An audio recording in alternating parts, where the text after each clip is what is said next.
Et elle disait ça, tu m'avais dit qu'elle disait ça même avec les larmes aux yeux, etc., qu'elle était entrée dans un Ouais, jeu de comédienne, et je connais des gens comme ça aussi qui sont capables de faire croire beaucoup de choses, et qui paraissent super ouais. sincères. C'était tellement précis que. Enfin, en fait, c'était précis, mais en même temps, elle avait des trucs qu'elle se rappelait pas. Tu vois. Ouais, Enfin, en fait, c'était précis, mais en même temps, elle avait des trucs qu'elle se rappelait pas. Tu vois. ouais. Près de 60% des enfants abusés ou violés développent une amnésie partielle des faits et 40% d'entre eux une amnésie totale qui peut durer de longues années avant que la mémoire leur revienne. Enfin, en fait, c'était précis, mais en même temps, elle avait des trucs qu'elle se rappelait pas. Tu vois. Ouais. Une étude d'un psychiatre américain montre ainsi que 38% de ces patientes qui ont subi des abus sexuels dans leur enfance sont amnésiques 17 ans après les faits. Les spécialistes expliquent désormais très bien ce phénomène. Sans entrer dans le détail, j'en suis d'ailleurs incapable, on sait que des événements insupportables peuvent être occultés, remisés dans une partie du cerveau, appelée l'amygdale, contrairement à la mémoire quotidienne qui est abritée par l'hippocampe. Lorsqu'elle est libérée, cette mémoire émotionnelle fait revivre les violences subies avec la même intensité que lors de la survenue des faits, même s'ils sont intervenus des années auparavant, voire même des décennies plus tôt. Que plus les faits de violence sexuelle apparaissent chez des enfants en bas âge, plus il y a des mécanismes d'amnésie traumatique. Ces mécanismes, on peut considérer quelque part que ce sont des barrières de sécurité qui permettent à la personne de continuer à vivre.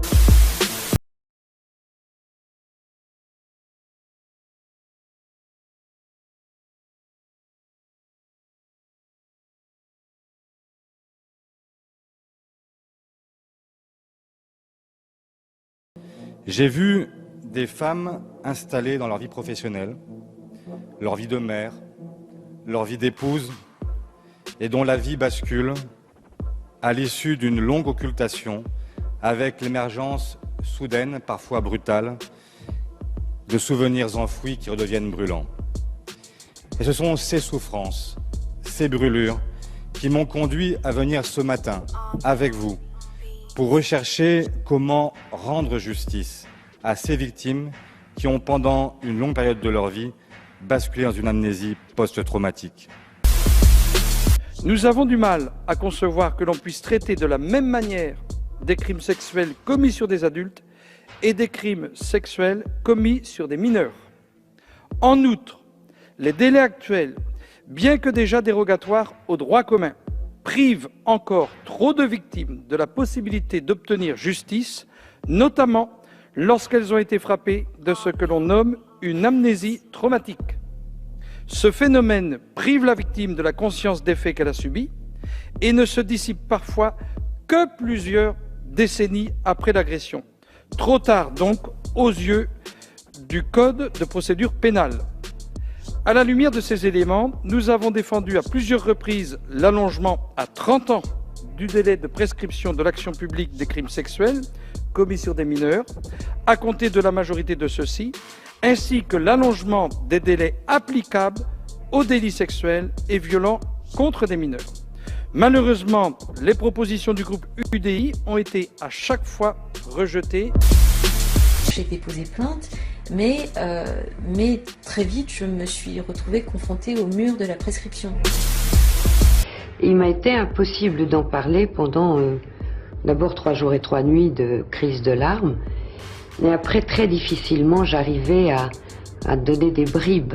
C'est un fait que j'ai reçu en pleine figure. Vous ne pouvez en aucun cas le confondre avec autre chose, ni avec une prémonition, ni avec une histoire de confusion mentale. Il ne s'agit pas de confusion mentale. Au contraire, vous êtes d'une excessive précision.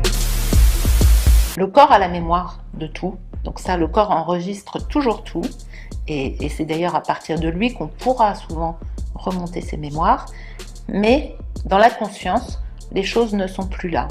Et on a montré dans une étude épidémiologique récente que plus les faits de violence sexuelle apparaissent chez des enfants en bas âge, plus il y a des mécanismes d'amnésie traumatique.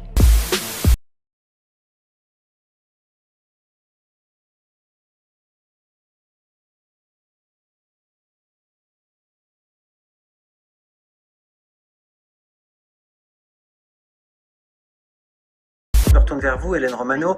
Ce qu'on a entendu aujourd'hui à l'audience, on a entendu évidemment l'avocat de Monsieur Legrand dire que c'était n'importe quoi, que c'était le grand flou. La psychopraticienne que vous êtes en pense quoi? Elle dit quoi? Qu'est-ce qui est possible dans ces cas-là de Simplement qu'il retenir? faut toujours, par rapport à des enfants qui ont été victimes de faits d'agression sexuelle, de maltraitance, bien comprendre l'impact de ce qu'on appelle la mémoire traumatique, c'est-à-dire que souvent il peut y avoir des traces sensorielles, des flashs, ce qu'il va dire, ce qu'il a semble-t-il dit à la cour. Il a des flashs, mais il n'arrive pas à les mettre dans une temporalité. Ça, c'est le propre des enfants, c'est pour nous un symptôme justement qu'il a été traumatisé. Et elle a trouvé, elle a trouvé le moyen de dire que je l'avais violée. Sous la Que pression. j'avais filmé en plus, hein, et que j'avais filmé la scène. Ouais. Bah, elle est où la vidéo? Ouais, tu l'aurais égarée. Ah bah il y a longtemps que je l'ai jeté, hein. Ah bah oui. Et Tu vois, ils vont s'en servir de ça, tu vois.